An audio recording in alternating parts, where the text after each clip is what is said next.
Bonjour à tous, j'ai eu ce coup de cœur de l'année, j'ai déclaré ma flamme du Goutier. Vous avez pu en profiter pour les abonnés des Pronos du Cœur. En plus, j'en rajoutais une louche, c'était ma dernière minute. Et je peux vous dire que, puisqu'on est en confinement, j'étais devant la télé, j'ai hurlé depuis le dernier tournant Flamme du Goutier, je l'ai poussé à tel point que notre petit toutou Violette et que notre petite chatoune Lucie sont venus avec moi vers la télé. Violette faisait waf waf pour m'encourager et encourager Flamme du Goutier. Et tous les trois, on a poussé Flamme du Goutier, elle est venue gagner. Je vous l'avais dit, ça s'est joué en quelques secondes, ma sélection, puisque en regardant les partants, en découvrant les partants de ce quintet de dimanche, je me suis dit, Jean-Marc, ça c'est l'expérience qui parle, Flamme du Goutier elle est déclassée. J'ai vérifié ensuite mon information, j'ai appris qu'elle était au top, je me suis dit Jean-Marc si en plus elle est au top, et après j'ai appris qu'elle avait besoin aussi de grossir son compte en banque pour être certaine de courir le prix du Cornulier. J'avais tous les éléments en main pour être très chaud avec vous. Le plus beau coup de cœur de l'année 2021, cela commence bien. Je viens de vous donner 2 quintets du week-end, le tiercé en 5 dans l'ordre ce dimanche, et le quartet en 5, le quintet. Et j'arrive, à ma grande surprise, à tenir le rythme. C'est pas évident. 56% de réussite depuis le 1er septembre au tiercé. Waouh! Je vais essayer de continuer la bonne série. Sur le mois de janvier, c'est du 60%. Hein. J'ai donné 6 événements sur 10. Bon, on y va. Vous êtes impatient. Alors, si vous êtes une dame, vous allez jouer décoloration, le numéro 12, forcément, comme tout le monde, nous la vend comme la gagnante absolue. Elle aligne les bâtons. 1 victoire, 2 victoires, 3 victoires, peut-être 4 victoires. Bon, attention. Je pense qu'elle va gagner, mais ce n'est pas le prix d'Amérique, ce n'est pas une championne.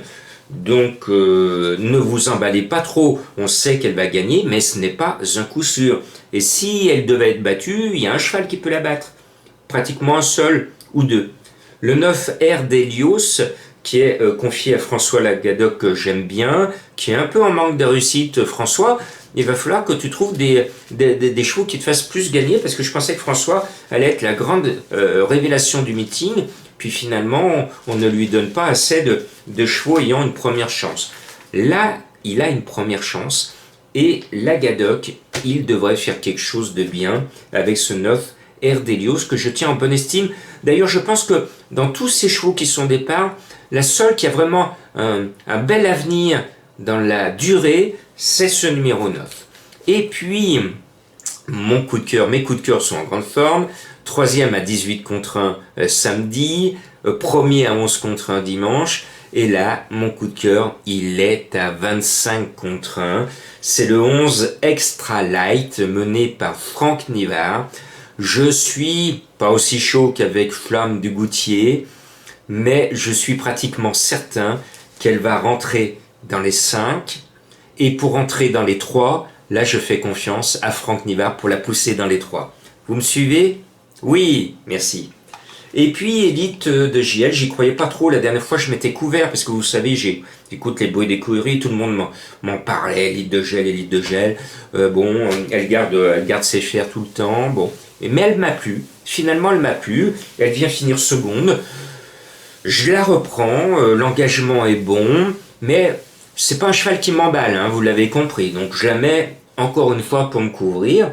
Et puis je voudrais remercier Jean-Michel Bazir, qui a eu l'honnêteté d'être franc avec nous. Moi je l'ai écouté dimanche, Dostoïevski, il partait devant, je pensais le mettre, mais quand j'ai entendu dire JMB qui disait qu'Alina a plus de chance, mon cheval a pris ses gains, il est limité maintenant, j'ai compris, je me suis dit Dostoïevski, hop, j'enlève et je mets Kalina. Alors, Kalina, je l'ai mis légèrement trop haute, sinon je vais vous donner le quintet dans l'ordre. Flûte, ce sera pour une prochaine fois. Eh bien, avec Effigie Royale, le 10, je pense que JMB va faire la différence, parce qu'au poteau des 25 mètres, elles ont tous à peu près la même valeur.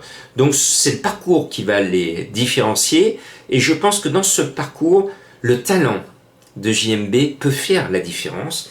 Et vous le savez, Jean-Michel Bazir réussit bien quand il a une cote supérieure, quand il n'est pas le gros favori. C'est souvent là que JMB arrive et des fois gagne un quintet. On l'annonce à 11 contre 1, cela sent bon. Les fans de JMB, c'est le moment de le jouer, gagnant et placé, sait-on jamais. Et puis, il y en a une qui trouve un engagement de rêve, normalement elle n'aurait pas dû le disputer, parce que si elle n'avait pas été distancée la dernière fois, elle aurait eu trop de gains, elle n'était pas qualifiée pour cette course. C'est le 14 Diva du Granit.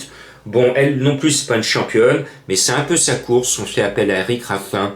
Tous les feux semblent au vert. Le seul X, c'est qu'elle reste sur 2 distancements. Mais c'est un petit détail. Normalement, elle devrait faire quelque chose de bien. Mais là, je vous ai donné que des chevaux qui partent 25 mètres derrière. Alors, Jean-Marc, il a quand même été, comme ce dimanche, j'essaye actuellement de vous donner des rapports un peu plus élevés. Donc, je vais chercher un peu la difficulté au premier poteau.